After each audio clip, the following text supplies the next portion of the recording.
From the heart of Virginia to the thrill seekers around the globe, welcome to the epicenter of sports betting bliss, the Gamblers Gazette Podcast. Join the dynamic duo, your host Michael and the legendary Uncle Frank, two generations united by the adrenaline of the game and the buzz of the bet. Dive into heart-stopping match recaps, top picks of the week, and betting tips that could turn your luck. Whether you're placing a bet, analyzing the odds, or just here for some hearty sports banter, Gamblers Gazette is your one-stop destination. Kick up your feet, tune in, and immerse yourself in the world of sports and bets. Good morning, good afternoon, good evening. Welcome to the Gamblers Gazette. My name is Frank, also known as the legendary Uncle Frank, alongside my best sidekick in the world, my nephew, Michael. How you doing, Michael? Hey, I'm doing well. It's been a long week and got a busy work week that's been going on for the past couple of days. So really just catching up on all things football that I missed over the weekend, watching a lot of other great podcasts, and it's been a week, but we're here and we're ready for some more football coming up. You work way too much. I texted you Saturday to talk about, did you see that play? I'm at work. Sunday, same thing. 110, somebody scored a touchdown. Hey, did you see that play? No, I'm at work. I was like, how can you be at work? I know you moved down there. You're trying to make a name for yourself. I get it. But you need to watch football. So I got this weekend coming up. I felt like last weekend was the weekend to take off a little bit, given the results of our NFL picks. I say we did a pretty good job of taking off this week. Let's. You want to go right into the NFL picks? Not the best week. I don't want to go into the NFL picks, but I guess we shall.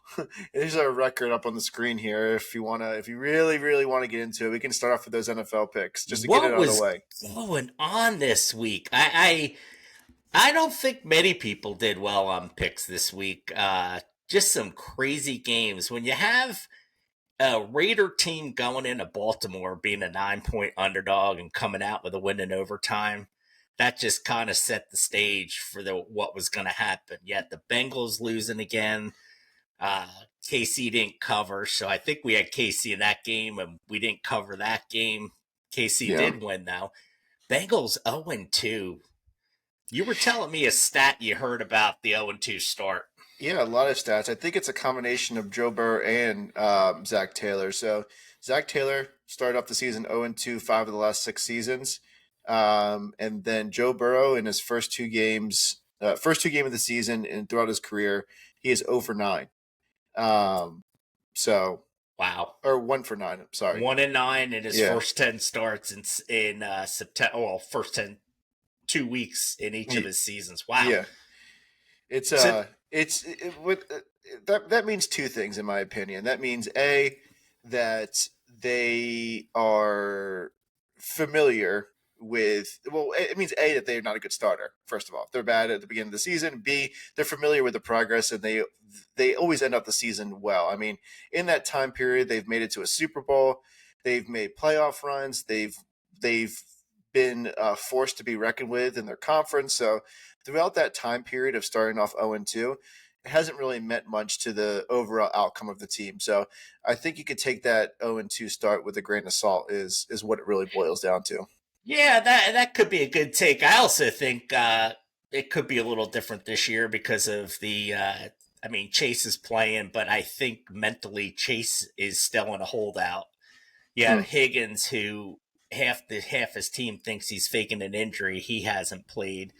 And Burrow's just off to a sluggish start. When you don't have your top 2 guys in there, that's going to happen. If you watched any of that game last week, they lost 26-25, and they just, every time they got closer to the red zone, they would stall out and have to settle for a McPherson field goal. And I turned that game on when I was at the office for a little bit, that there was I think I saw 2 separate fumbles within 10 yards of the end zone.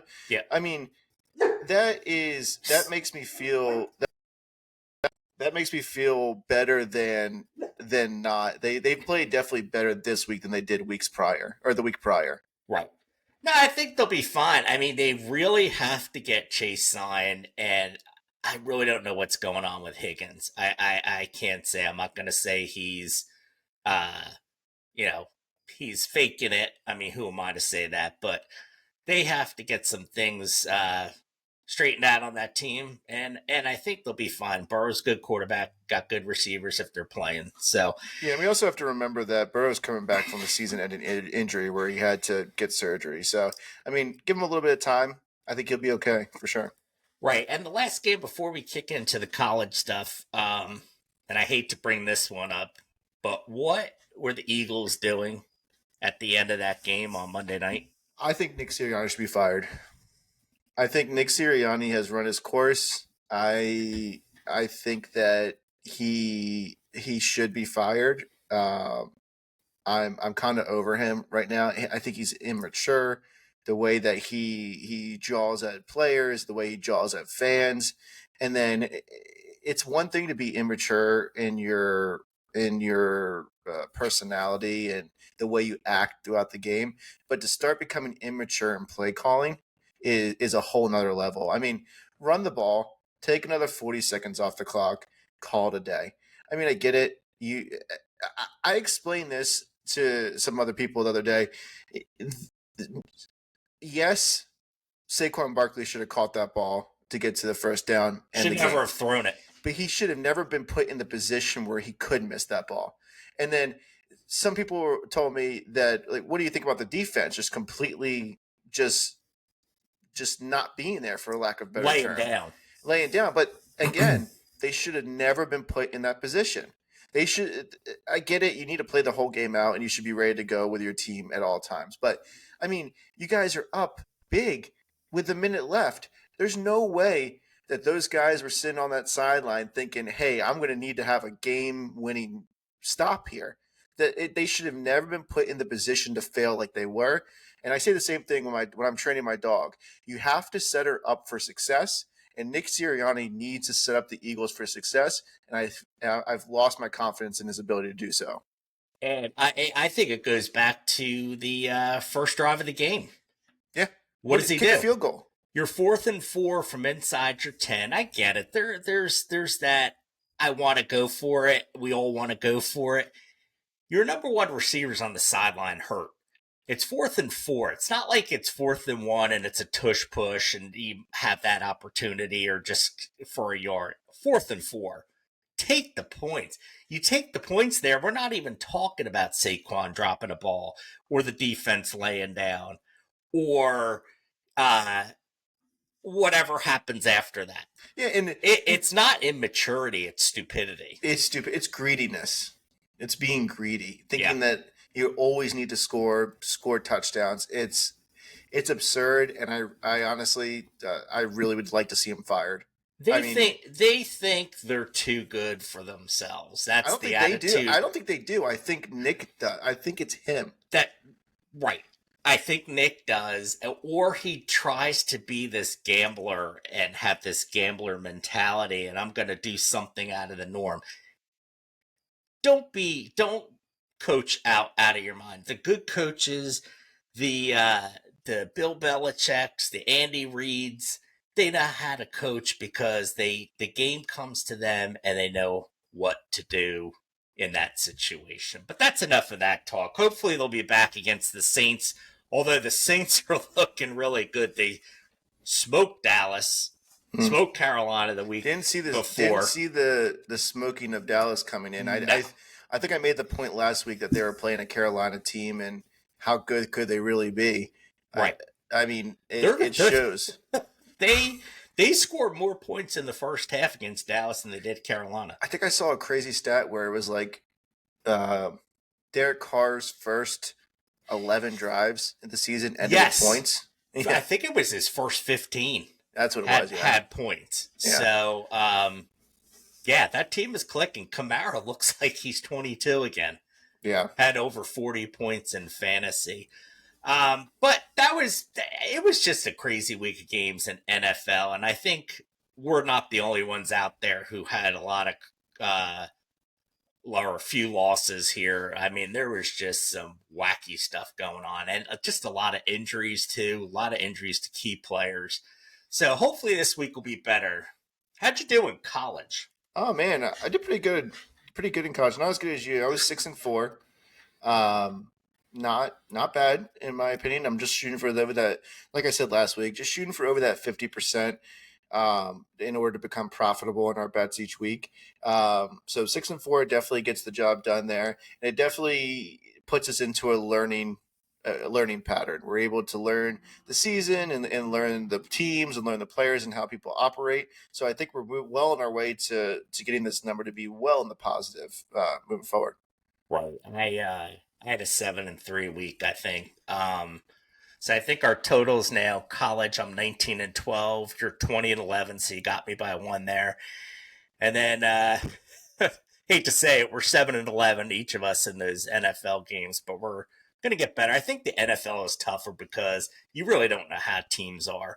I mean, the Yeah. teams in the college, like the really good teams, they're going to be good for the most part. Mm-hmm. Although Georgia had a Close crazy call. game this week, a close call. Yeah.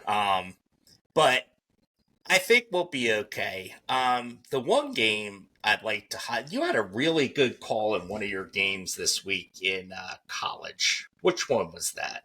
I think it was the Texas A&M call versus Yes. Florida. Yes. Yeah, I Texas A&M, they didn't play good. They didn't have good games in the first couple of weeks, but you could tell that especially against Notre Dame. I watched that whole game because I'm a little bit of a Notre Dame fan as well. But you could tell that the blueprint was there, that they're working towards that team. They have the pieces of the puzzle, and that really came to fruition this week, and they were able to get a good win against Florida. Oh, oh yeah. I called the complete opposite there, and I said that depending on who quarterbacks, like I forget the guy's Lagway, if he quarterbacks, they'll be fine. He was awful. Yeah. The guy who started, trying to think of his name, he was terrible. They were booing Napier, the coach. They want him fired. And I said they could lose by 20. I think they lost by 13. And Yeah. Florida's not good this year. Florida's Sorry to not say, Florida fans, but just not that good. Yeah, but on the other hand, you had a great pick yourself in that backyard brawl. How did The back, yeah, the that backyard one brawl. worked out for you well? Yeah, I saw a shootout, which it was 38-34. Got a little lucky at the end. West Virginia had that game. It looked like it was wrapped up, but we talked about pace of play with Pitt last week being 15th in the country, and it came in handy in that last minute of that game. For Quarterback sure. drove him right down the field. Really liking the offensive coordinator on that team. Western Carolina last year got him this year, and just pushing the pace of play. Yeah. So that was a good one. I saw that one, and you saw the Florida one. So congrats to you on that one. Yeah. Thank you. All right, let's move in.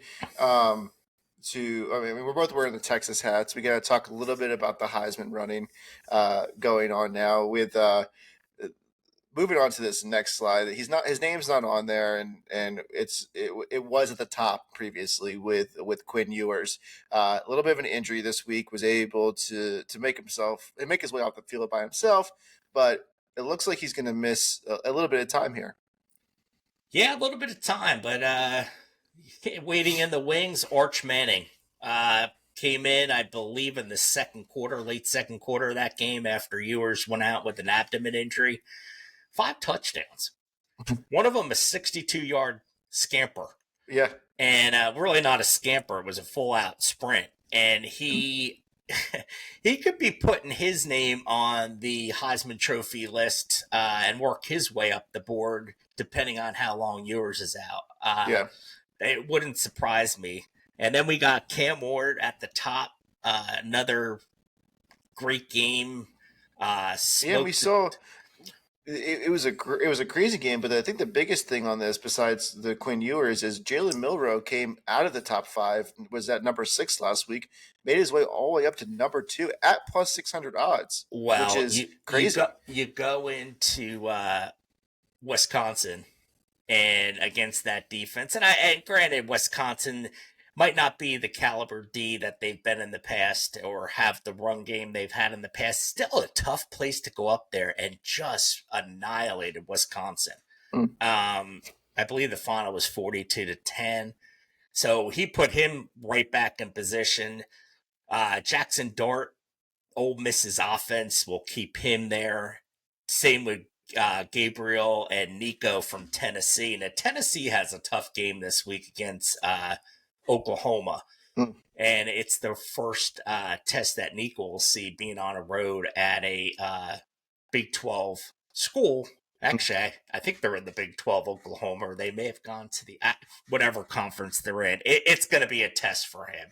Yeah. Depending on how he does, he should stay on that list. And like I said, I think I did make one mistake here, though. I think Dylan and Nico are flip flopped. I think Nico's number 4 and Dylan's number 5. That's okay. Gabriel, after seeing what Oregon did to Oregon State, Gabriel might be deserving of that 4th spot. Yeah, I think I owe him an apology. I was talking a little bit of crap last week with how he was playing and how his offensive line wasn't good and all this stuff that all seemed like a lie now. Going back and watching last week. He called me and he wanted to know what your phone number was so he could call you and tell, did you watch the game? He wanted to know. He had a great game. I mean, he did. All around. I said last week, I really haven't watched much of Oregon because they play a lot of late games on the West Coast. And they'll start showing Oregon games here shortly. He's too good not to put on television. So I think where they have the leaders right now, I think they're all in good spots. And like I said, you don't be surprised to see Arch Manning's name on that list. I would love that. That would be awesome. All right. Let's move in just for the sake of time. One thing real quick. I don't know if you put a ranking slide on there, but Texas did move into the one spot. Oh, we can do a ranking slide. I mean, I think it would be good to just show everyone what we're looking at so far this season. That is an absolutely insane. That's an insane stat that what's it called, that Texas was able to move up into that position because they lost their star quarterback.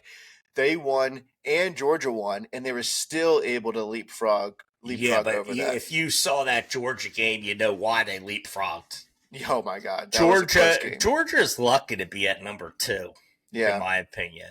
So we got Texas here at 1, and then Georgia dropped to 2. Georgia dropped to 2. We have Ohio State at 3. Alabama 4. I could have seen Alabama leapfrogging Ohio State, who I think was off last week. I'm not sure if they were off last week. Yeah. But, I mean, that was a great win for Alabama at Wisconsin. And Ole Miss, right? Ole Miss, Tennessee, right there with those great offenses. And then Missouri had a nice win against BC this week. We did get that one on our picks from last week. BC played great, though. BC, got to hand it to them. You, and I'm going to hand it to you real quick. I hate to digress back to college, or to our picks, but you talked about the red bandana game and how BC always shows up for that game, and you were 100% correct. Yeah. So good call on that. One thing I do notice here is the difference between the AP Top 25 and the coaches poll where they have Oregon ranked. I mean, I would almost have to say that I agree more with the coaches poll than anything in this sense. I mean, honestly, the only change I would make, I agree with the coaches poll, but if you flip flop Ole Miss and Tennessee, I think that's my perfect poll right there. I like the AP Top 25 better. I think they got it. You think Oregon is great? You think Missouri and Miami are better than Oregon? I mean, they got the difference between. Miami has been playing great. Miami's been blowing everybody out. Have you seen Tennessee play and Oregon play? I've seen a lot of Tennessee play, and Tennessee. I haven't watched Ole Miss, But with Jackson Dart being on the Heisman Trophy, and I know those guys put points up, probably well deserved. You could probably you could make a case flip flopping them. I'll give you that, flip flopping them around. I mean, Missouri is a little high, maybe. Yeah, I mean, like maybe flip flop Oregon and Missouri. I agree. I think you're 100% right. Or move Miami up, Missouri to 9 and Oregon to 8. I like that. Yeah. So yeah. It is a it's going to be a tight run to the end now with the new playoff format. So as we get closer to that point of view and the playoffs approach the horizon, we'll add a little bit of a section into the podcast where we talk about where everyone stands in regards to the next steps of the playoffs and making those playoffs. Good. But, all right, let's get into our picks of the week, starting off with college. Sounds good. Illinois at Nebraska. Nebraska hasn't gone on the road yet, I don't think, this year. Mm-hmm. Yeah, Illinois goes in there to Nebraska this week, Big Red, and first time since 2011, both teams are ranked in the top 25. First time Illinois has been 3-0 since 2011, and this will be the 400th consecutive sellout for Nebraska. Wow. So, with that said, Illinois, I had to do some research on them because really not a team we talked about. They have a quarterback named Luke Altmaier, 647 yards, 6 touchdowns. That's really good. Caden Fegan, the wide receiver, 173 and 3. And they have another wide receiver, 235 yards and 4 touchdowns. So they are doing well. Yeah. I think it's going to be a true test for Nebraska because Illinois also has a good defense. They're tied for 1 in FBS in takeaways at +8. Yeah.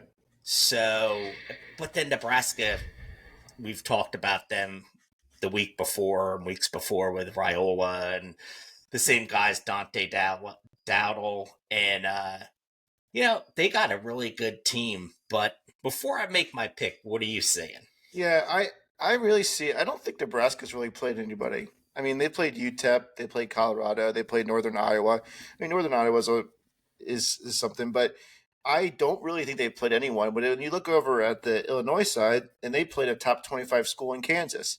So I definitely like the resume so far in Illinois, but the +9 or -9 is a lot of points as well. So I'm really leaning towards, and I think I'm going to go with Illinois at +9. I think they're able to. I don't want to say they're going to win this game. I think they're able to win this game, but I think they're able to at least stay close.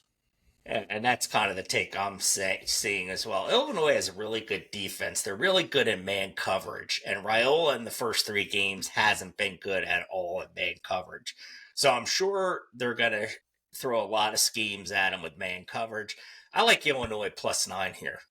Awesome. We got we're 1 for 1 on picks that we agree on. All right, let's move on to the next one here.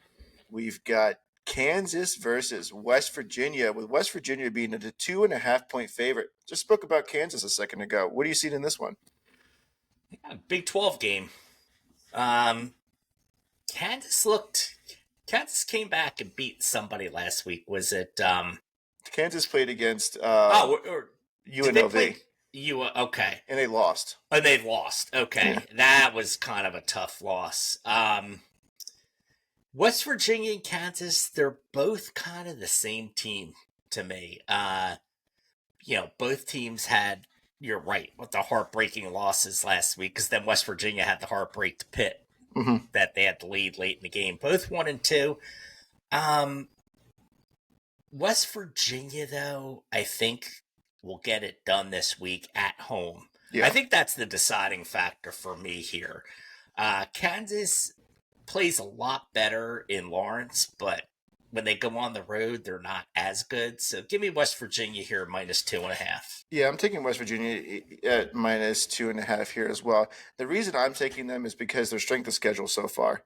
I mean, you have Penn State to start off the season, and then you also have Pittsburgh playing at Pittsburgh last week. Tough schedule, hard schedule, and they've lost both of those games, which is okay. But they're learning, they're growing together as a team, and they're playing good football. So I think that they're able to win by at least a field goal here.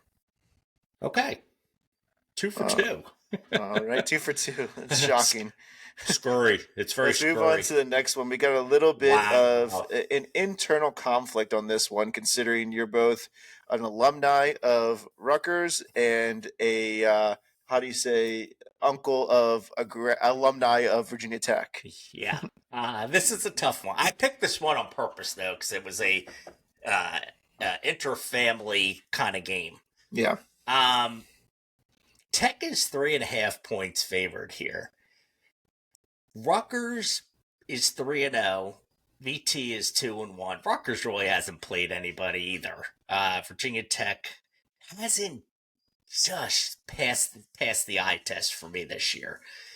The 3.5 points, and I mean, they very well could win by more than that. I like Rutgers. I mean, Rutgers quarterback, I'm going to try to pronounce this name, Athan Kalkmanis, 377 yards, 6 touchdowns, but Kyle Manganaga has you call me what?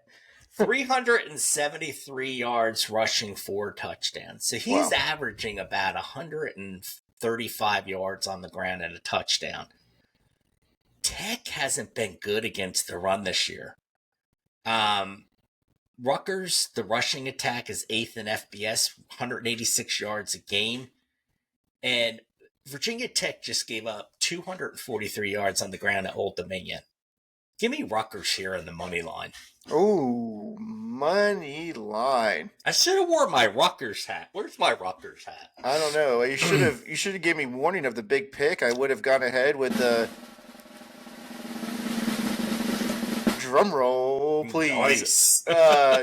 Yeah, I'm not going to be that bold, but I'm going to take Rutgers with the plus 3.5. Get a little bit of extra points here just in case, but I'll make a caveat that you didn't. You said Virginia Tech hasn't been good against the run. Virginia Tech hasn't been good. I'm a Virginia Tech fan. That's my number one school when I root for college football. Notre Dame and Texas are on the background typically, but Virginia Tech has not been good this year. They are. I don't know. I didn't see their quarterback. I think it's Drones is his name. Yeah. I didn't see him being this terrible. I mean, it's almost like his indecision. It's almost like his legs are getting him in trouble. It's like he wants to run on every single possession, throw those screen passes. Like they're building a whole entire offense off of a running quarterback who's not that good at running. He has to trust in his arm a little bit more, and until he does that, I don't think they're going to win this game. But I'll give him the extra points just in case. That's a good call on your part. He does. He almost looks run first. 100%. And that would be great if you were Michael Vick, but you're not. And then I think the offense coordinator tries to dial up plays that 100%. are screens that'll give him confidence. Yep. But then it's like the game has just gotten too fast for him. He needs to slow it down, play within himself. He's obviously a good quarterback. He's playing at Virginia Tech, but the game just looks so fast for him right now. And if they can't stop Rutgers on the ground, I think it's going to be a long day. I think you're right. I think you're right. That's why I'm taking money line and Rutgers there. We're almost in full agreement so far. I would say all besides the points here. All right, let's move on to the next one here. It's going to be a good game as well. USC versus Michigan. Michigan had a little bit of a stumble, I would say, in recent weeks. What do you see in this one with USC being a 6-point favorite? Well, I want to say that USC is 11. Oh, no, USC is 11th and Michigan's 18th. Yep. All right, and I said I had a stat for you for the Michigan game. This is the first time USC has gone to Michigan since September 27th, 1958, the day my mom and dad got married. Is that crazy? I wonder if he had it on the radio during the wedding. Yeah, right? I saw that, and I'm like, all right. I saw I haven't played since 58, and then I saw September 27th. I was like, wow, this is my parents. The exact day they got married. That's Not the crazy. year, the month, the exact day. Hey, maybe they're saying hello to you. Yeah, that could be. Anyway, Miller Moss is the QB for SC. Took over for Caleb Williams. 607 yards, 2 touchdowns. Woody Marks on the ground, 171, and 3 touchdowns. And their wide receivers, Lake McCree. Not numbers like you're used to seeing Lincoln Riley offenses put up, but it's a new bunch of guys, right? Yeah. I mean, yeah, Caleb go into the NFL and other guys.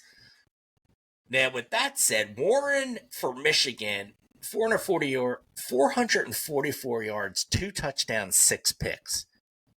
And he's getting worse each week. He had 1 pick the first week against Fresno State. He had 2 against Texas, and he had 3 against Arkansas State. And they didn't cover last week. So what makes you think SC is going to go in there and not cover? Give me SC -6 here. Jeez. Also, Michigan has struggled on offense, and that'll continue this week. And USC was 119th in defense last year. They got the DC from across the way at UCLA for this year. They're down to 55th in 2 games. So Jeez. I think it's going to be another, I don't want to say a long day. Again, like what I said last week or when they played Texas, it's still Michigan and Ann Arbor. Right. Tough place to play. But I just see SC going in there and covering. Yeah, this might be boring for the viewers, but I'm in full agreement with you again on this one. I mean, if Michigan had as tough a time with Fresno State as they did, what are they going to do versus USC? Their offense isn't strong enough to compete here. They're not strong enough to keep up. And USC, the one, like you said, the one thing they were missing with Caleb Williams was a good defense. That's why all those games were shootouts. That's why they put up so many points. Great point. I didn't even think of that. You're right. It was always, a 45-42 game, 55-53. It was similar to how we looked at Iowa last year. Every time Iowa played, we took the under. Every time USC played, we took the over. So the fact that they're able to do a complete 180 in this season already in 2 games, moving down to 55th, like that great stat that you showed, I think there's no way that USC doesn't cover here. I think they're going to put up a bunch of points. I think Michigan's going to have a lot of 3 and outs, get off the field quick. Their defense is going to start getting tired. It's just something that they're not able to compete with. And honestly, with Jim Harbaugh, Jim Harbaugh being gone this year, it's the leadership's gone. Everything's gone. We got Corum's in the NFL now. We got McCarthy in the NFL. Everyone's off of that team, and they should have never been given the rank in preseason that they were. And now the polls are correcting themselves and moving them up. So I still don't think they're at 18 that they say they are right now. 18 now, and if they lose to SC this weekend, they got to be out. I would say they drop out. And you're right. There's just so many different moving parts now, and not to mention all the outside noise. Yeah, I mean they won against Arkansas State 28-18. I mean. And they were 21.5-point favorites. It's crazy. They won by 10. But I think there's no way that USC doesn't win by at least a touchdown here. Yep. All right, moving on to the next one. And I promise we don't talk to each other before we pick. No. We're just in agreement so far. I promise we make the picks before we come on. Yeah. As some people might not think that we do, that we're just flying by the seat of our pants, which makes our losing NFL record pretty impressive that we actually did our research beforehand. Anyway, moving on. I have to say I do a little bit less on, I think I know a little bit more about NFL, or I think I do. Yeah. Apparently I don't. But we do more research on college. I think the way to rephrase that sentence that you just said is we think we know a lot about NFL, so we don't do research, but then we do research on college and we get them and do right. A little bit better. Yeah, so maybe here's another. Yeah, maybe. Yeah, I like your thought process. But anyway, let's move on to this one here. Another great game. It's the Utah versus Oklahoma State. Go ahead with your thoughts here, because I have one in the back of my mind I want to share if you don't. Yeah, my thoughts are OSU is a tough place to play. It's a -2.5 here for OSU. Utah, though, Cam Rising in 6 quarters has 346 yards and 7 touchdowns. He didn't play last week. They did fine without him. he was hurt. I forget what his injury was, but if he's playing this week, and I believe he is, I like Utah here. I think it's tough. I mean, here's something I did some research on or read about. In this game, Cam Rising and Alan Bowman have a combined age of 49.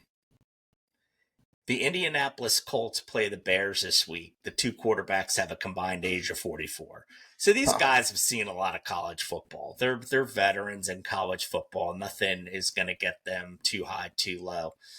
Playing at OSU could be a tough place to play, but if Rising plays and Mika Bernard is running the ball well, and they have 4 receivers over 100 yards apiece so far, I like Utah here.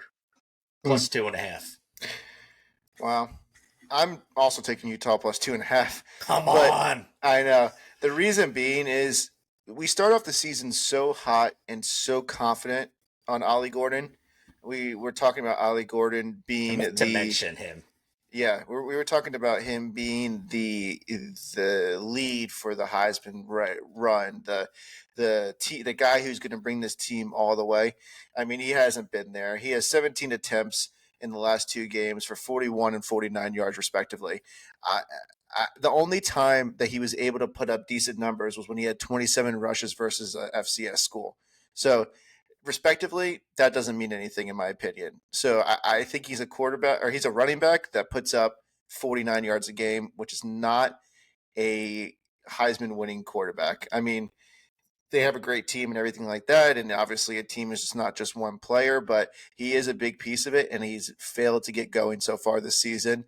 With that being said, give me Utah at plus 2.5. Yeah, good point. I mean, I meant to bring that up, and you mentioned the 17 carry. Who did they play last week? I can't remember who they played. They played Tulsa? They played Tulsa, and he had 17 carries, 41 yards. That's 2.7 yards a carry. He was on the top of the list, and if you notice in our Heisman updated list, he's not on that list anymore. No, I mean, he's dropped off. Now, that's not to say he can't get it going any week. He's that good.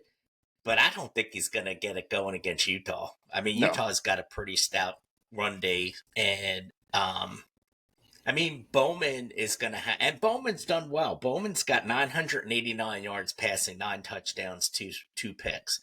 So he can get the job done through the air. They did it was Tulsa last week, and they got the job done against Arkansas. But I think Utah has a little bit more maturity with Cam Rising. Now, if Rising gets pulled, I might think about switching my pick. Not pulled if he doesn't play. Right now, he's on the list to play.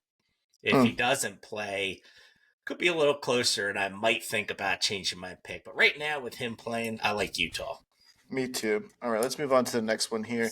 This is in my backyard. I could walk to SMU. That's why I pulled this game. You can start off on this one because this is the backyard brawl of Michael's house. Yeah, exactly. So, as everyone knows, these schools are very close to each other. Big rivalries that try to meet up. I think every year they play each other. Can I tell you? It's called the Battle of the Iron Skillet. Battle of the Iron Skillet. Yes. Wow, that is something else. But TCU coming off of a loss to BYU last week. They looked good in their first couple of games, beating Nevada 29-24, and then whoever Houston Christian is, they were able to beat them 59-7, the Battle of the Christian Universities. But I think SMU is going to be the stronger, more difficult team to deal with in this sense. They're playing at home. I know from a fact, from experience, from working in person with some of the fans of SMU, they are crazy and they are loud. So I think that having that home field advantage is going to be a little bit beneficial to SMU. I'm not going to – actually, I am going to. I'm going to take them with the money line here. SMU beating TCU straight up, no points. Wow. I think we're going to differ our first one. Oh, no. Yeah, but you mentioned both teams coming off tough losses. TCU and SMU both had leads in their games last week. TCU blew it to Central Florida and SMU. Can't remember who they played, but they lost late too. Josh Hoover, though, the quarterback for TCU, over 1,000 yards already, 8 touchdowns, and only 1 pick. Wow. They can air it out. SMU, they have a backup quarterback they're using. Their starter, Preston Stone, hasn't done much, so they put this kid, Kevin Jennings, in, who's is a dual threat, leads the league or leads the team in both rushing and passing, and a pretty decent receiver, R.J. Maryland. But I think Sonny Dykes, the coach at TCU, will have this team ready. It was a frustrating loss last week. It's going to be a mental game for both these schools. They both had frustrating, could have got upset after their losses last week, and it could carry over to this week. But I think the better of the two coaches and Dykes will have this team ready. Give me TCU -2.5. All right. We will see. The battle of the Iron Skillet. The battle of the Iron Skillet, our one differing pick between the Michael Harkness and Francis Damroth. There you go. Moving on to another fantastic game here. We have Tennessee versus Oklahoma. Tennessee is looking great this year. Oklahoma, not too bad themselves, but Tennessee's got a 7-point favorite in this one. Going to be a great game. I think the two best games of the week are going to be Utah, Oklahoma State, and Oklahoma and Tennessee. We talked about pace of play last week when we were talking about Pitt at 15. Tennessee is number 1 in pace of play. If you watched any of that game last week, I don't think they played anybody good, but they could have won that game 110-0. They pulled guys. Who did they play? They played Kent State. Oh, Kent State. Yeah. 71-0. And they used that fast-paced play. And they were winning that game 35-0, I believe, after the first quarter. Yeah. Just fast. And they're going to need to play that way against Oklahoma. Oklahoma's going to be the best defense they've seen this year so far. And I also mentioned Nico's going on the road for the first time, who's on the number 5 in the Heisman running. So this is going to be a true test for this team. Oklahoma at home is tough, but I just think the pace of play with Tennessee, they got, oh man, I don't know. Oklahoma's D is really good. Oklahoma's D is only given up 265 yards so far per game and caused 10 turnovers. So is it, I think Nico's too good. Give me Tennessee -7. Yeah, give me Tennessee -7 as well. This not is going to overthink it. Yeah, me either. I'm taking Tennessee at -7. I mean, you beat a team 69-0, 71-0, and 51-10, and that team was ranked at the time. Who was that? NC State, which, I mean, they were ranked at the time. Anyway, they were. They were. You don't stay ranked after losing 51-10, but this team is too much, and a force in motion stays in motion. I think Tennessee is able to win this game, and the only reason that they're even at -7 is because they haven't played a ranked opponent, but that doesn't mean that they can't crush them. I mean, they have played a ranked, but they haven't played a ranked opponent at the caliber of Oklahoma, and that doesn't mean that they can't crush them as well. So until they prove me otherwise and they don't beat someone, the brakes off of somebody, I think that they're able to put them away easily. Well, real quick, OU has a dual threat quarterback, just to mention, Jackson Arnold. He's the rushing leader, the passing leader. But Tennessee, in the 3 games they played, 191-13. Wow. Is the score. Wow. So, I mean, obviously Oklahoma's better caliber, but I just don't see them coming down and them, pace of play is everything in this game for me. For sure. If you can keep, the only way I see OU having a shot or winning this game is if OU can slow it down with a good run game. But I don't think Tennessee, their defense, can stop the run as well. Absolutely. So we'll see. Tennessee -7. I'm sticking with it. Sounds good.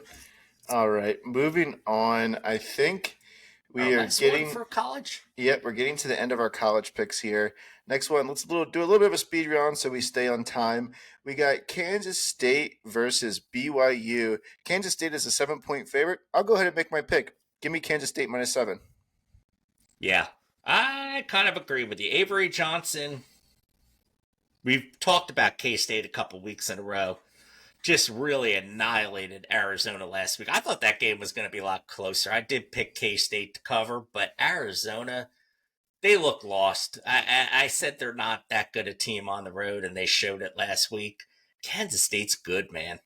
Mm. What are they ranked? Do we have 13th? They're ranked 13th. I believe so. BYU's 3-0, but haven't played anybody. I think it's going to be too tough a game. Give me K-State -7. All right, we agreed on that one as well, and let's move into our NFL picks of the week. Hopefully, our college picks stay the same, and we do as well as we have in the weeks previous. We got to do better in NFL. Let's concentrate. We got to. All right, first we have a shitty Giants team playing versus the Cleveland Browns, which is brown is an accurate depiction of their color as well. What do you see in this one? Well, I picked this game because I have a really dear friend. Her name is Lydia Baines, and she loves the Giants.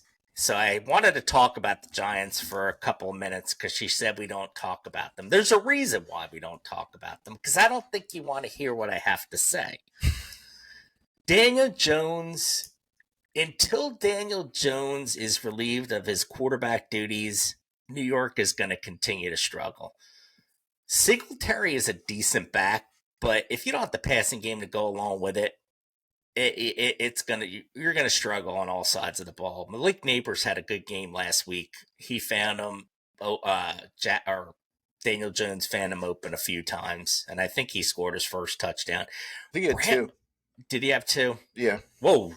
Did DeVito come in, or did Jones play the whole game? I don't think he's thrown 2 touchdowns in a game ever. No, he played the whole game. He played the whole game. Yeah.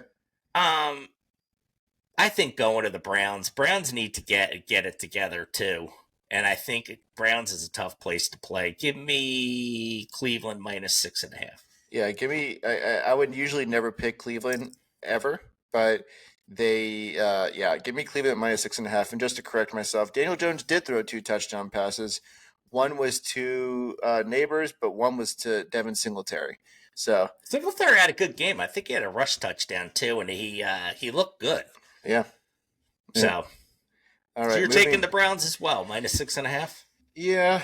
I don't think the Giants are good at all. So Giants have to show me something. This is going to be a good game. What do you see one of the here? Best games of the season. I mean, so far, Nico Collins has been fantastic.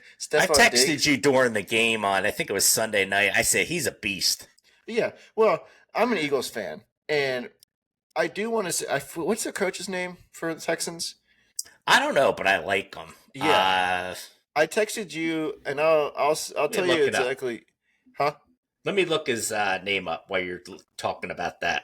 Okay, I was going to say, I texted you earlier this week to say that I am a big, even though I'm an Eagles fan, I'm a big fan of the Texans. Dalton Schultz, fantastic. This is what I texted Frank in halfway through the week. I love the coach for the Texans. I love Dalton Schultz. I love C.J. Stroud. I love Joe Mixon. I like Stephon Diggs. I love Nico Collins. I mean, these are my favorite. Every person I just mentioned is my favorite non-Eagles players in the NFL. I mean, they've put together in just a few years one of the best teams I've seen in a very long time. The dual threat between Nico Collins and Stephon Diggs is great. I mean, they're able to work their way down the field. Joe Mixon, even though he was a little banged up last week, is a fantastic running back. He's fully rejuvenated from his time in Cincinnati. I mean, I think everyone is looking really good. That being said, give me Minnesota at +2.5. You also forgot about a tri-threat. You got Tank Dell in there too.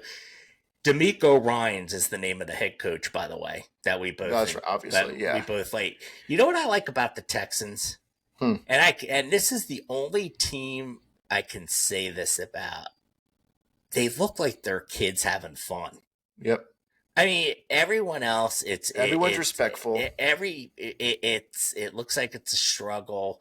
I mean, they're a young bunch of kids. They don't know any better. They're out there having fun and they're producing. Mm-hmm. I think Minnesota at home is going to be a tough test for CJ, but I like the Texans here and given the 2.5 points. Did you catch my Pat McAfee moment? Mm-mm. I just said all the nice things about the Texans, and then I said, "Give me Minnesota at +2.5," just like he did last year with Alabama versus Georgia. Oh, I missed that. And why do you like Minnesota here? Sam Darnold has played great this season. Has played well. Yeah, Jefferson.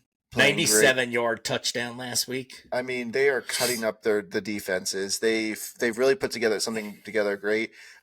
Sam Darnold is very poised in the pocket. He's able to make great decisions when throwing out to Jefferson. Jefferson's got 192 yards in those 2 games with 2 touchdowns and 8 receptions there.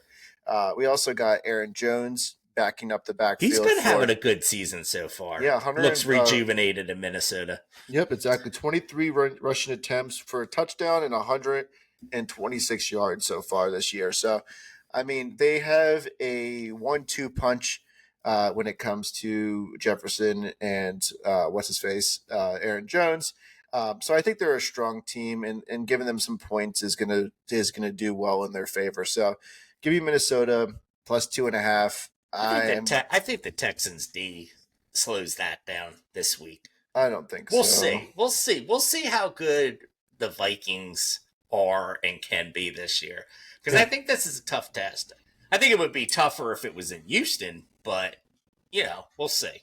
Yeah, I mean, Sam Darnold has 476 passing yards for 4 touchdowns in 2 games. And I'm happy for him because he just got so much bad press before the beginning of the year. And well, you saw it in our fantasy draft. I mean, how far did Jefferson fall down? And I'm thinking Jefferson's one of these guys, I don't care who's throwing to him, he's going to produce. Or you do the flip side, he's making the quarterback better. Yeah. And that's what I saw before the season. Like, I was hoping Jefferson, well, I had the 12 pick. I thought would hope he would drop to 12, but I knew he wouldn't. But anyway, enough about that game. Let's go to the next one. All right, next one we got the Green Bay Packers versus the Tennessee Titans, with Titans being a 3-point favorite here. I know my pick. Let's see what you're doing first, Frank. The Malik Willis bowl game. Malik Willis was on Tennessee 3 weeks ago. Got traded to Green Bay, and now he's the starting quarterback for Green Bay going back home to Tennessee. Green Bay showed me something last week. Josh Jacobs ran the ball well. Malik Willis did enough to win the game and keep Josh Jacobs fresh, and they couldn't stack 8 in the box. I mean, when Willis was throwing the ball, he was finding guys, and they won their game, which I didn't see happen. That was one of the losses I had in the NFL picks last week. Tennessee,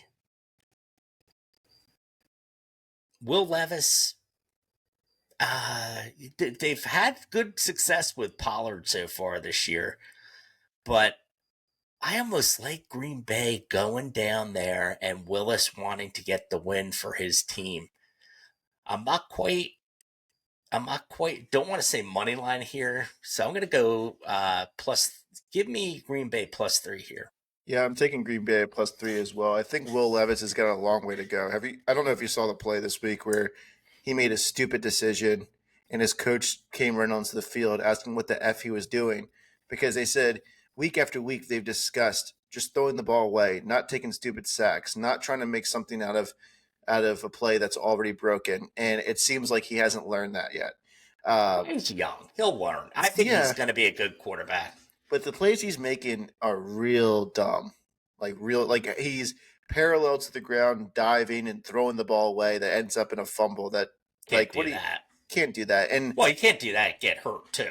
Yeah, but you can't do that. But the thing is, you can't do that. Have a whole week off. You talk about it in the film room, and then you come out and do it again the week after. Yeah. You That's got to learn insane. from your mistakes, and he'll be fine. But you said, did you see Will Levis? And you jogged my memory.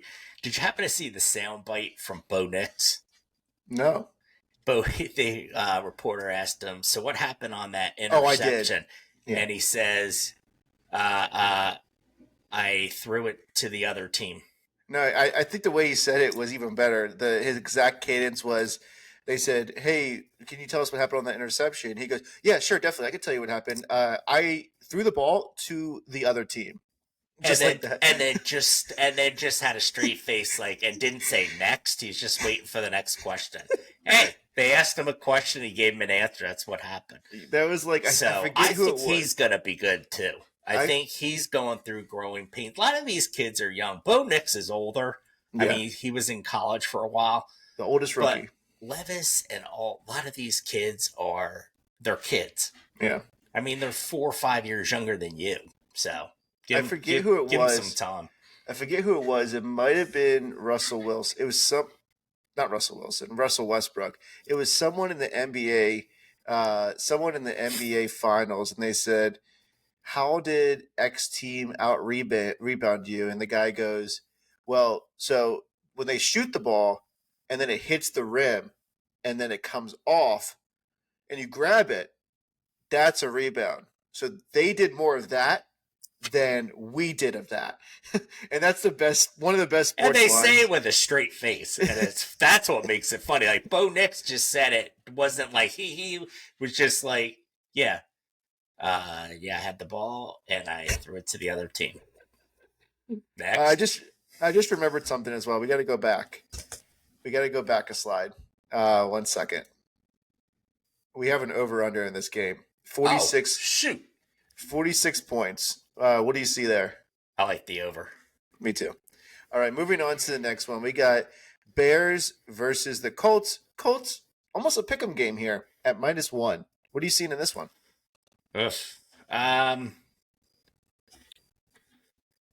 Both teams won last week, didn't they? I know Chicago did not win last week. Who did Chicago play last week? Or they played the Sunday night game versus the Texans.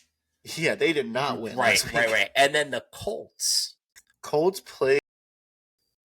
I don't know. I was at work. You were supposed to be taking the notes here. I was out and about too. Oh yeah, you got a big fancy life in Virginia. In Virginia. So the Colts were. They played the Packers. Okay, that's the one Malik Willis won. Okay, yeah. Both young quarterbacks. I'm not going to say much about this game. I mean, both teams are what they are. I mean, you have both running quarterbacks, dual threat quarterbacks. It's I think who makes the least amount of mistakes. Yeah, and I'm going to take the Colts just because they're home. I really have no other reason for the game. But like I said, a lot of growing pains I see in this game. Not necessarily stupid plays, but you could see a lot of mistakes. I disagree. I think that Caleb Williams. I'm trying to be nice, dude. Yeah, I disagree. I think Caleb Williams makes stupid plays. There was 2 picks that he threw last week. He's played 2 games in the NFL, and you already have 2 mistakes that you're gonna get on him for. Okay, go ahead. Yeah, I mean, he threw 2. I think he threw 3 interceptions last week, but one of them got called back. I mean, the reason that I'm picking the Colts here at -1 is because Richardson has a higher ceiling, I believe. I think he has the potential to play a fantastic game. I mean, the dude's got 416 passing yards through 2 weeks compared to Williams. 267. He does have 4 interceptions. He does make some stupid plays as well. But I think that if you get his legs working, you get his receivers open, you get him making some plays, give him another week to settle in. I think Caleb Williams is reaching where his ceiling is in his rookie year, but I think Richardson has a little bit more of the ability to have one of those great games. See, and that's why I picked the Colts too. It's a home game. I think when you have two young quarterbacks and mistakes are going to be made, I think more mistakes are apt to be made by the visiting quarterback because the team, I mean, you got the crowd to deal with. You got, if you're calling audibles at the line and you're getting thrown off count, a lot more things can go wrong with a young player on the road than at home. For Not sure. to say that stuff's not going to go wrong at home. So that's why I take the Colts as well. Awesome. All right, let's move on to the next one here. We got, And this is a funny one because this game be typically a good game. This game before last week, before Tua went out, probably would have been the other way, +4 for the Seahawks. But they're -4.5 at home. What do you see here? I've started them all. What do you got? I think that the Seahawks are playing decent football right now. I think that they have some great receivers out there. I think that they are able to beat the Dolphins in the state that the Dolphins are in. I think, like you said, up until this week, that there was nothing that this game wasn't even chosen to be on our list in the top 8 games of the week. But this week, I think the Seahawks are able to come out with a -4.5 point win here. Yeah. Not the most confident about it, but I think they're able to. Do me a favor. Look up who's the backup for Tua? Miami. Huck Tua? Oh, man. I while you look that up, Tua, I feel so bad for this kid. Seriously. He's got to be done. We do our little side jokes and his concussions and all, and it's ironic that his concussion came against Buffalo again. And you mentioned it last week on the podcast. Yeah, I mentioned it last week. But now it's getting to the point. It's what you really need to dig deep and figure out what's important. Yeah. Is it your life living with good health, or is it risking getting a concussion and being sick the rest of your life? I bet if he, and hope nothing happens to him, but if they opened him up now to check his brain, I bet he has CFV already. Because a lot of these concussions he gets aren't like major hits, which tells me that there's a lot of stuff that has gone on in that head of his, and that the slightest little, and not that it was a slight hit against Buffalo, is injuring him more and more. And I think this is where his parents, which he comes from a great family, need to get in his ear and really have a sit down discussion with him. And things I've been reading, I've seen he has no plans to retire, but part of me just wishes he really, really searches that and figures out what's most important right now. I mean, we do our fantasy football and our football, and we love to watch games and yell at players and you suck. But when it becomes like a health issue, life, in my opinion, life or death. I mean, he's one hit away from being in a hospital. I mean, yeah, I think that was the last hit. Few things here.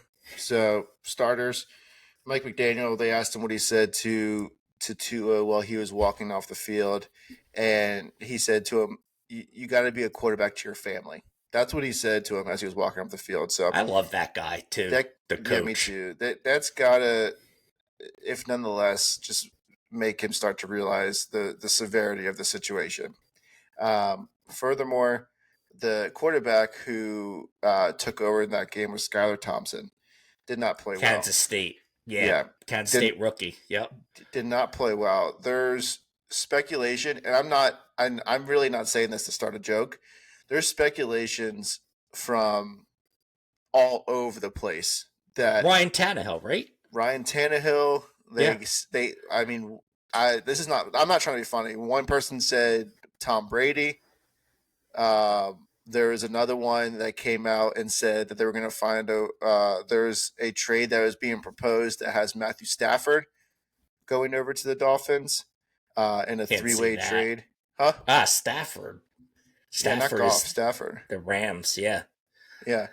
I think right now there's some things that are going on saying Bryce Young heading over there, um, which I don't see that. Why? I mean, yeah, it's gonna have. I mean, a lot of this is all speculation. It's just people on Twitter or TikTok throwing things out there. I mean, how much of it is?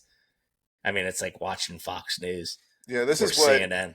this is what the trade that was supposedly speculated.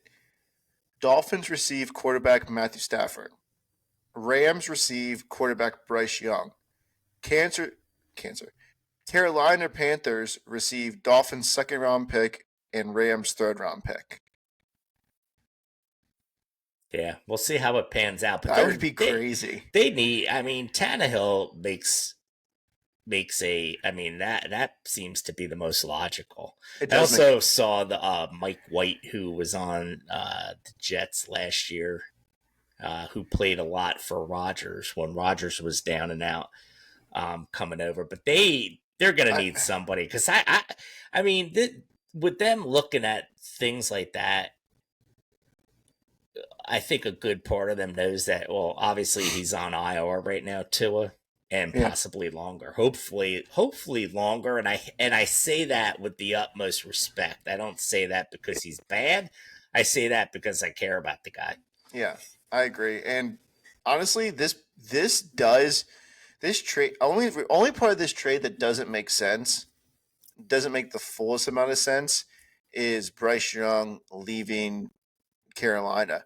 But with getting a second and third round pick, it could be. I mean, because you got to think about it. I think this is a legitimate speculation because Matthew Stafford has lost Puka. He's lost Cooper Kupp. He's got $4 million left on his contract. He doesn't have much time left there. Why not? And Why not? Two stud receivers over here. Yeah, he's 36 years old. I mean, I don't know. I mean, just maybe, I don't know. We'll see how it pans out. We could talk about that one all night, but let's move to the next one. All right, sounds good. We got the Lions. This should be a good game.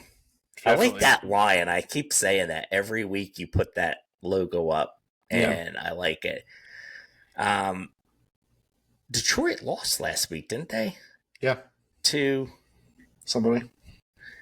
And then Kyle Murray had an awesome game. I mean, this kid looks like someone completely different. It doesn't even look like Kyle Murray. Well, somebody told him to get the ball to Harrison, who, congratulations, had his first touchdown. 2 of them in a row. Yeah. And one of them was like over 60 yards. This is going to be an interesting game. We have an over-under in this one as well. 52.5. I like Detroit to go into the desert and get back on track and cover here at -3. And I'm seeing shootout again. I say Cardinals had a shootout. Rams didn't. I think the final was like 41-10 or something like that. Give me Lions -3 in the over. So for starters, Detroit lost to Tampa Bay last week. And then as far as this game goes, I think, and I'm not a Kyler Murray fan at all whatsoever. He's playing great this season. I do like James Conner a lot. I like Trey McBride, who's not really doing much yet, but Marvin Harrison Jr., huge fan of him. Give me the Cardinals at +3 here, and then give me the over 52 as well. Yeah, this next one is the Ravens versus the Cowboys here. I can't tell if this is going to be a great game or a terrible game here. Two teams that really haven't I can't figure either team out.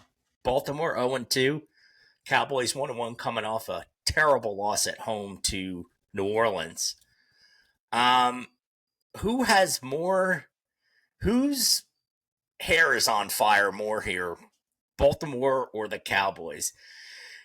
From what, and maybe you can tell me, did the Cowboy, a lot of talk going on about the Cowboys and the loss, they almost took it like in stride, like it wasn't a big deal, and I'm thinking, man, that can't go over well with Texan or with Cowboy fans. It's almost like the fans followed suit. I mean, people after the game were just going out drinking, didn't talk about it, didn't really. I don't know how it is on a normal Cowboys loss, but Right. it seemed like it was just like move on, Yeah. next one. No one said anything. I went out and grabbed some lunch right at the end of that game, and people were just out drinking and having a good time, and no one was saying anything about the game. I think they lost by so much they turned it off and just moved on. Yeah. So, Well, like we're going to move on from this game. I like the Cowboys -1. all right, I like the. That's such a hard sentence to say. I like the Cowboys at -1 as well. I think you have to come back and win after that debacle last week. Absolutely. All right, let's move on to this next one. Last game of the week. We got Kansas City. I think it's the last game of the week. Kansas City versus the Falcons here. Kansas City is a 3.5-point favorite, and I'll make the pick right off the gate. They're going to crush them. Going to be way more than 3.5 points for sure. Yeah, Falcons, thanks to the Eagles, got a Christmas present early. Yeah. And they're a joke of a team. Should be 0-2. But, I mean, with that said, if you're saying they're a joke of a team, Eagles are more of a joke. So they better get their stuff straight. I agree 100% with you. KC goes into Atlanta, and it seems like a awfully low score, and they throw that half point in. So Vegas may know something we don't know, but I like KC here -3.5. All right, I think we're in agreement there, and that will do it for this week of the Gamblers Gazette. Are you feeling confident with how we did this week? Yeah, I feel good. I think, yeah, I like our picks. Before we go, would like people to hit like and subscribe so you get a bell notification every time Michael drops one of these podcasts. And yeah, we're really trying to build their viewership here. So hopefully the content is good for you guys and you guys can go out and make bets and do it the right way. If you have a betting problem, call 1-800-GAMBLING. But with that said, no, good. I feel confident. Same. All right. Yeah, like Frank said, we're really doing the best we can to build our viewership and the individuals who watch each week. And if you have any recommendation or feedback, you feel free to hit us up on YouTube or TikTok or anywhere that we post our videos. I'm gonna reveal. I know there was a short video at the beginning of the podcast, but the post the screen I'm showing next is going to be our new logo. Shout out to Fiverr. Fiverr was a website that I used to get a professional logo design. Had a very great professional who was able to put this together and really make our vision come true. So take a look at this, and I'll play us out with our exit song. And I look forward to seeing everyone in the weeks upcoming. Have a good week.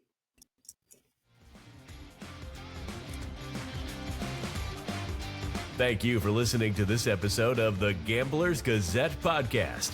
Be sure to subscribe so you don't miss the next episode. While you're at it, help us spread the word by leaving us a rating and review.